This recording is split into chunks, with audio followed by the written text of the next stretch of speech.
Congregation, please stand.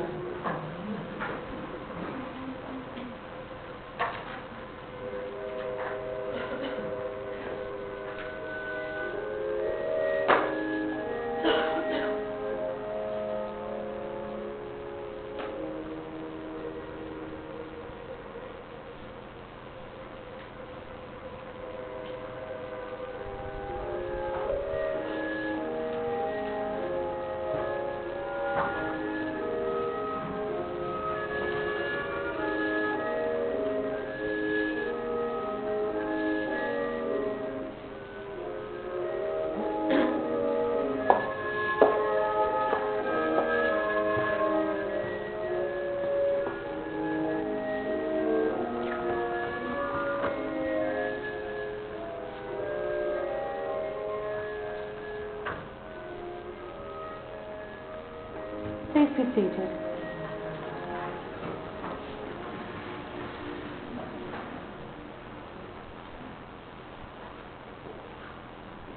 Good afternoon.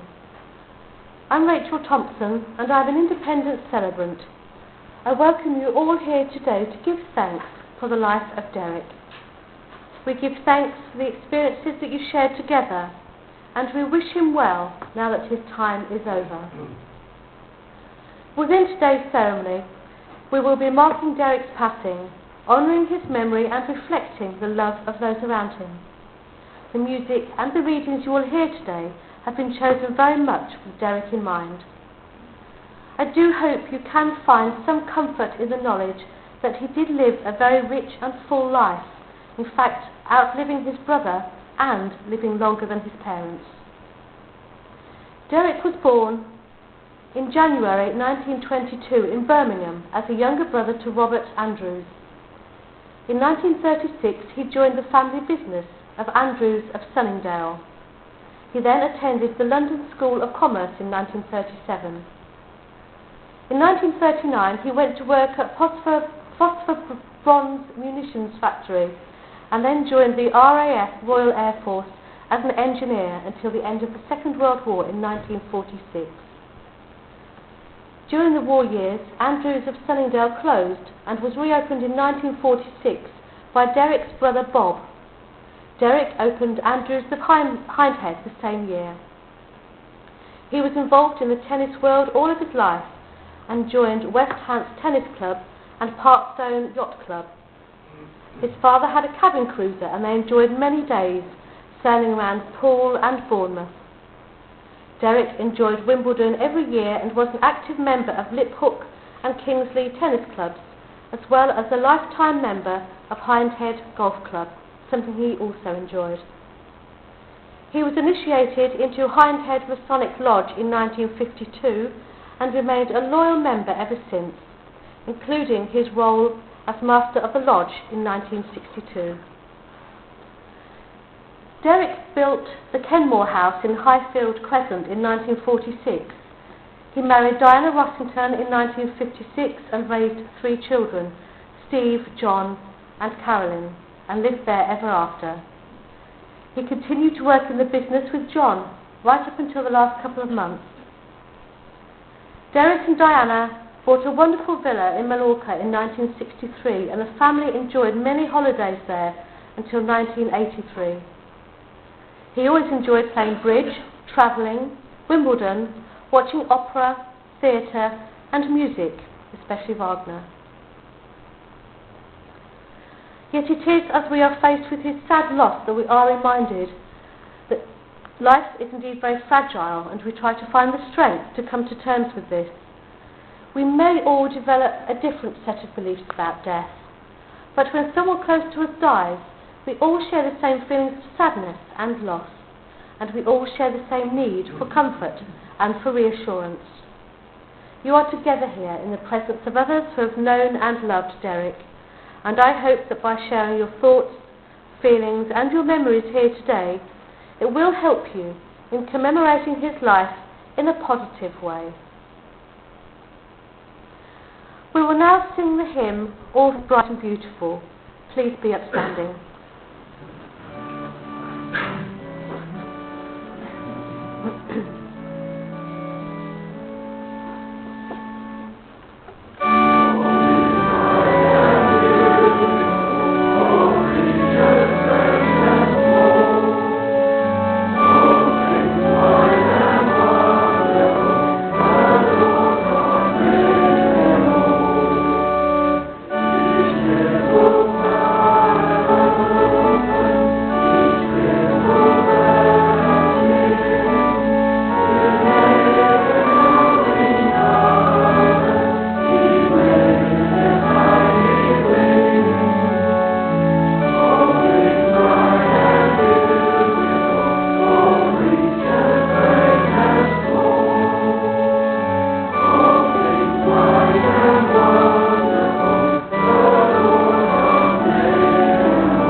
Please be seated.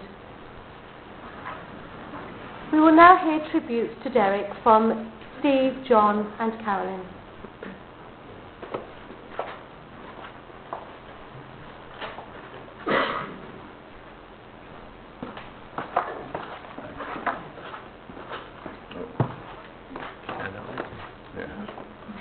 Good afternoon, everybody. First, I'd like to thank everybody, whether it's from the tennis players, bridge players, or the garden machinery industry, for the best wishes and cards on the behalf of my mother Diana and the whole family.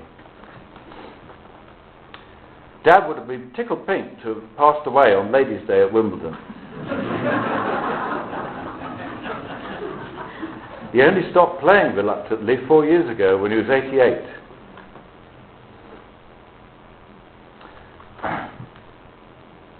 I was watching the French Open with him a couple of weeks ago in the hospital, and we both agreed that Rafael Nadal looked unbeatable, but the one to watch was Grigor Dimitrov, especially after he won at Queen's Club. Dad first took me to Wimbledon when I was about 11, and I found my autograph book with autographs from Mark Cox, Rod Laver and Virginia Wade. We always had these trips together annually with a tuna roll in our pocket, wandering around the outside courts where we always found an exciting match.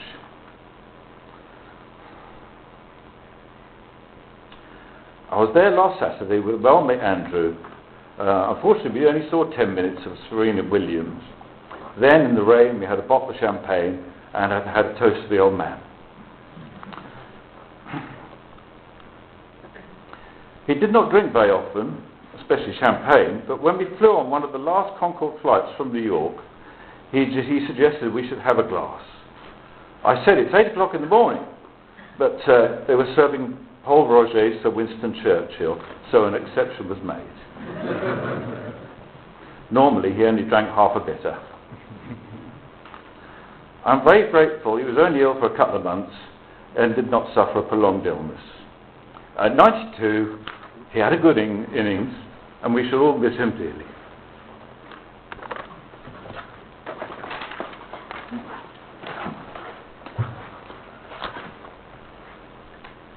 I feel very lucky to have seen so much of my dad.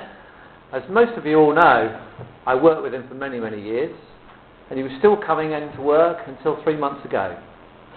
He would always come up with some common sense answers to some problem I'd ask him about. I know lottily he would nod off to sleep in his chair while I was talking to him, but hey, he's 92, so that was absolutely fine. We'd regularly go to the pub at lunchtime and chat about tennis, his grandchildren, who he loved very much, work, of course, and many conversations such as, do you know how to repair aircraft engines during the war? Obviously, what he used to do. Great memories to cherish for me. I remember one story he told me. When he worked in a munitions factory in Birmingham, he used to say it was ever so cold in those days, no central heating, and he lived in an attic bedsit for part of his life, and said one winter it was so cold that even the hot water bottle in his bed froze. I don't know how true that is, but it's a good story. Anyway, he was a most generous man. He was modest, he treated everybody fairly, and saw the best in everyone. And he would be greatly missed by us all.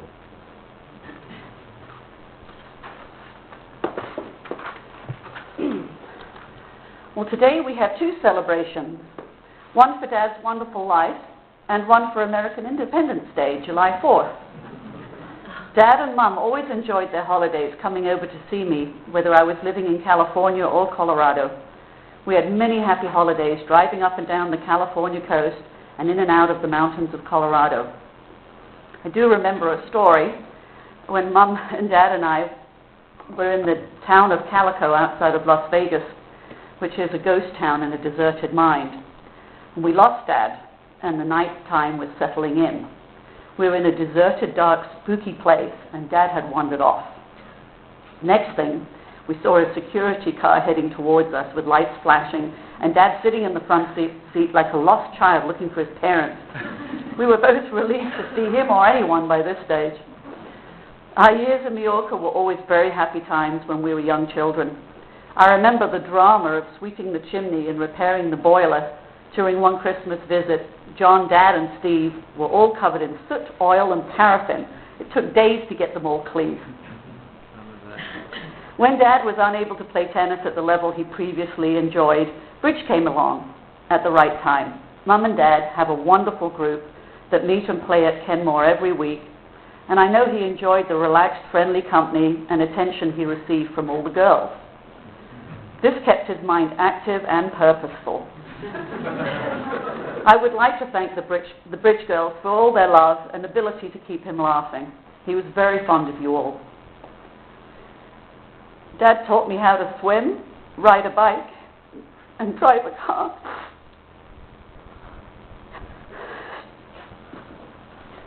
And allowed me to find my way, moving to America at a young age. We will all miss him, and we should all be so lucky to live till 92 in good health. Adios, Dad.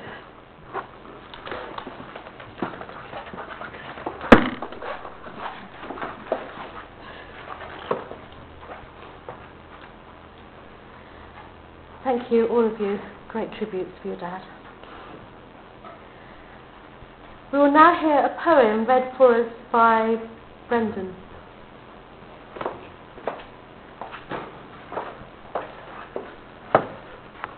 Sorry about the glasses. I was getting old. Just on the subject of American Independence Day, I have to remind a few Americans recently that without us Brits they wouldn't have anything to celebrate. So. I've been very honoured to been asked by John to read this poem, which apparently was one of Derek's favourites. It's If by Rudyard Kipling. And I have not had a lot of time to practice, so if I'm not as good as Derek was at reading it, I do apologise. I probably am not nowhere near as good.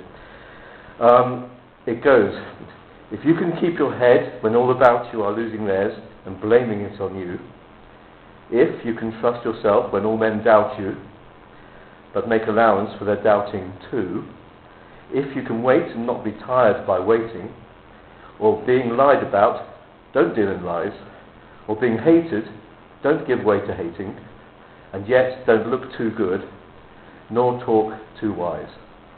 If you can dream and not make dreams your master, if you can think and not make thoughts your aim, if you can meet with triumph and disaster and treat those two impostors just the same, if you can bear to hear the truth you've spoken, twisted by knaves to make a trap for fools, or watch the things you gave your life to broken and stoop and build them up with worn out tools, if you can make one heap of all your winnings and risk it on one turn of pitch and toss, and lose and start again at your beginnings and never breathe a word about your loss. If you can force your heart and nerve and sinew to serve your turn long after they are gone, and so hold on when there is nothing in you except the will which says to them, hold on. If you can talk with crowds and keep your virtue, or walk with the kings, nor lose the common touch, if neither foes nor loving friends can hurt you, if all men count with you but none too much, if you can fill the unforgiving minute with 60 seconds worth of distance run, yours is the earth and everything that's in it, and which is more, you'll be a man, my son.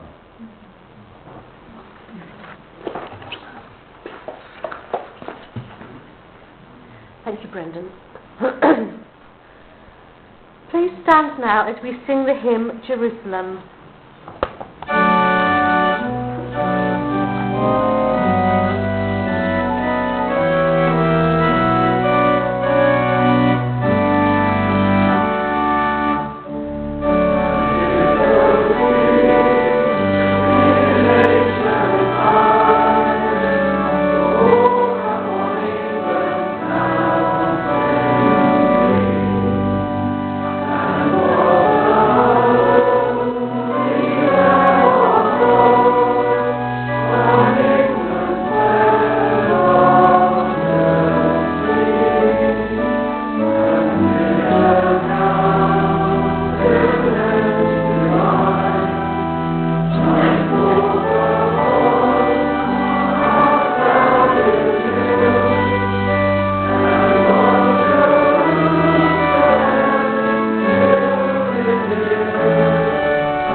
presence of death, we must continue to praise and to be thankful for life.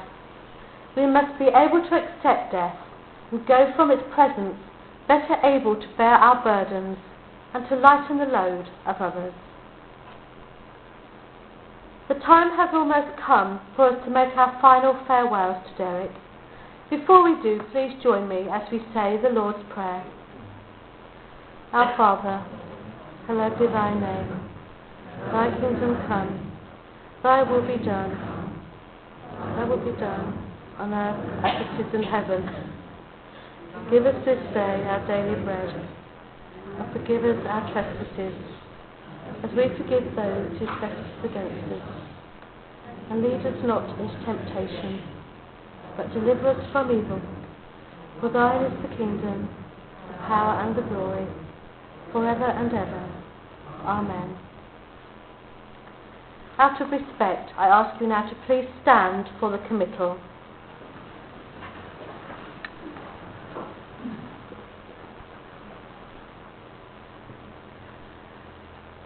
Derek, may the light of love shine forth upon you. May you be forever blessed with love, peace, and understanding as you and your spirit travel on. We honour the way you lived your life. We honour your character and your personality. But most of all, we honour the love that you gave to your family and to your friends as we say farewell to you now. You will be loved and cherished forever. May you now rest in peace.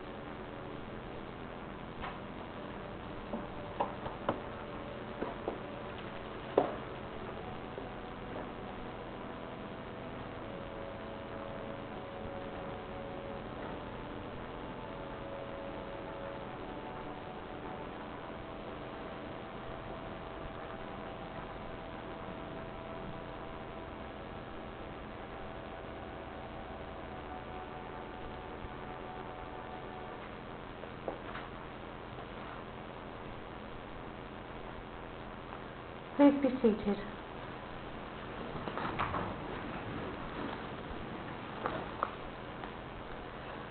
Remember Derek as he would wish to be remembered.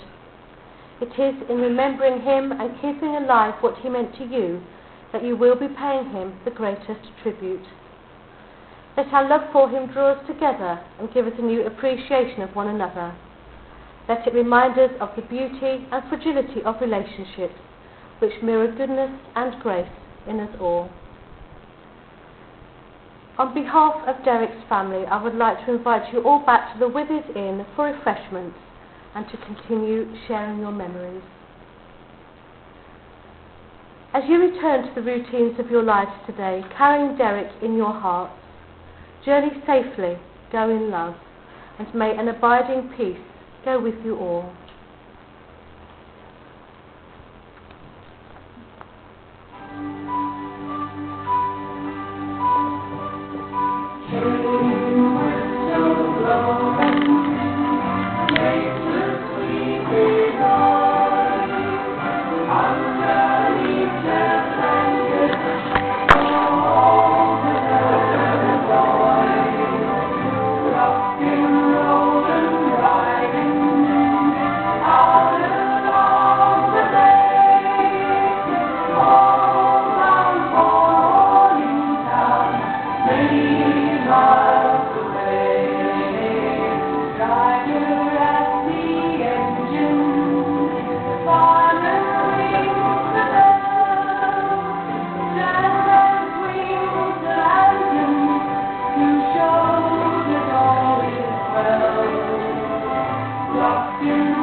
Lovely service. Yes, thank you. Yeah. Love Daddy's always. You were. Yeah. Always talking to you. Really? Lovely to be.